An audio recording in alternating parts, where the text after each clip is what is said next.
Hi, I'm Margot Politis. Welcome to Study English IELTS preparation. Today we have an environmental theme on Study English, but it's an environmental story with a difference. We find out about a new toilet system that has been developed to save the local environment in a Tasmanian park. We're going to be looking at how to talk about processes, so listen carefully to David Holman talk about his new environmentally friendly toilet. The liquid waste comes from the toilet behind me. There's a containment vessel for the solids. From the bottom of the solids you drain off the liquid and it comes down here, down this pipe. Okay, the pipe tips into this tipping bucket arrangement, and what this does is it fills up to a point and then it suddenly tips, and that will measure each time it tips, so we can calculate the amount of liquid effluent that's gone in. As that fills up, you can see the cowling material here will come in contact with the effluent. The air is drawn in through these holes and will actually direct the air in onto the surface of the water, through the wick and out through the top. Okay, so David was talking about how his toilet, the Enviro Loo, works. He was describing a process. Today we're going to look at the type of language you'll need to describe processes. We'll listen to David again. This time, listen out for the types of verbs he uses.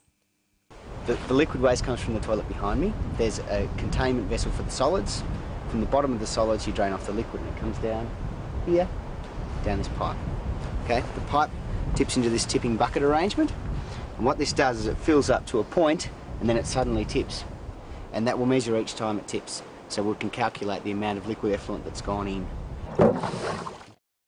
David uses a variety of verbs and tenses, but mostly he uses the simple present tense. The simple present is often used to describe processes and procedures. Let's look at some examples. The liquid waste comes from the toilet behind me.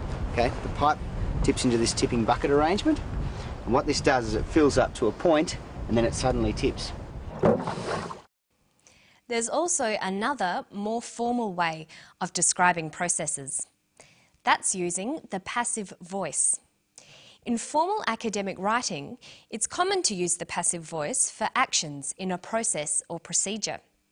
When you use the passive voice, your writing becomes impersonal and distant.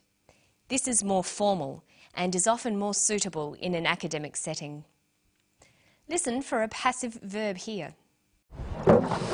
As that fills up, you can see the cowling material here will come in contact with the effluent.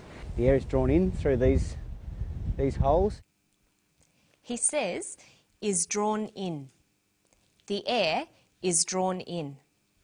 Notice there is no subject, no person or thing doing the action, it is just done. This is called the passive voice. This highlights the process or action rather than the person or thing doing the action. The passive is used when the important thing is not who did the action, but the action itself. This is true when you are describing processes. The process is the same no matter who is doing it, so we choose the passive voice. Let's look a bit more closely at how the passive is formed. Passive verbs are formed by using the verb to be plus the past participle of the verb. Let's look at the verb draw in, to bring something in. The past participle is drawn. This is an irregular past participle. So the passive form is to be drawn in. The different forms of the passive vary according to the action and when the action happened. Okay, so in formal writing, we use the passive form for processes. But David doesn't always use the passive because he's having a conversation with someone. Let's look at one of David's more informal sentences and see how we could change it into a more formal description. There's a containment vessel for the solids. From the bottom of the solids you drain off the liquid. He says, from the bottom of the solids you drain off the liquid. Let's look at the main part of that sentence. You drain off the liquid. The verb is drain off.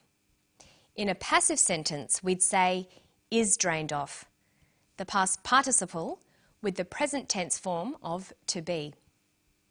To form the passive, we also need to change the sentence around. Most English sentences use the active form. That's subject, verb, object. But in the passive, sentences begin with the object of the verb. Object, verb, subject. In this sentence, we know that drain off is the verb, you is the subject, and the liquid is the object. So, to form a passive sentence, we'll need to turn the sentence around into object, verb, subject. Notice that we add the word by.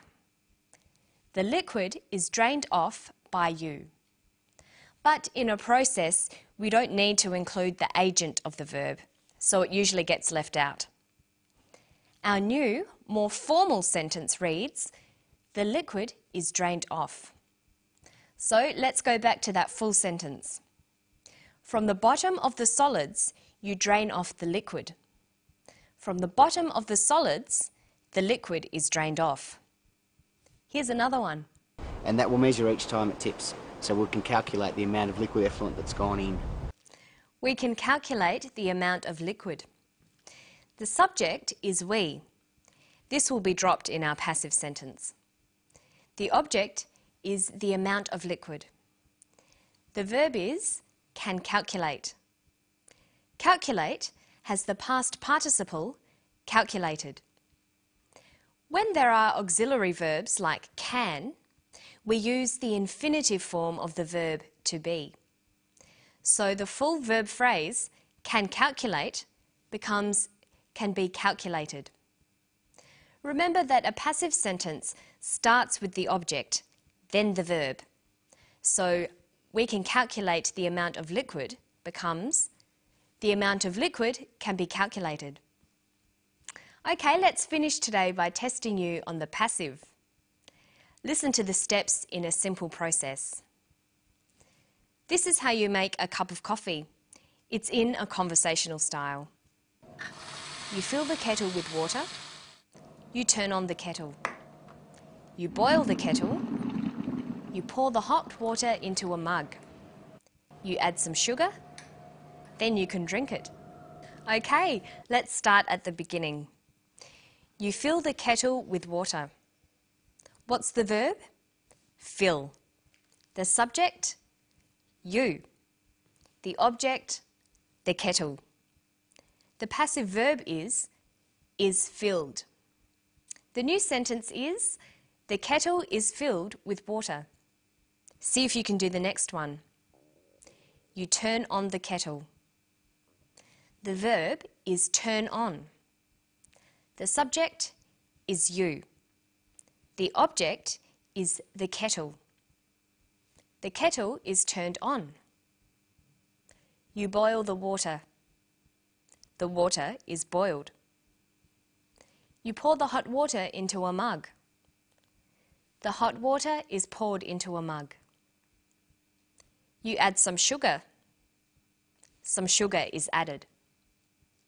Then you can drink it. Then it can be drunk. But we'd usually say, then it's ready to be drunk. So let's go through that again.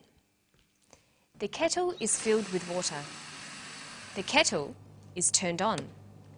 The water is boiled. The hot water is poured into a mug. Some sugar is added. Then it's ready to be drunk. And I think I'll go and make a cup of coffee right now. Don't forget to practice these active and passive sentences.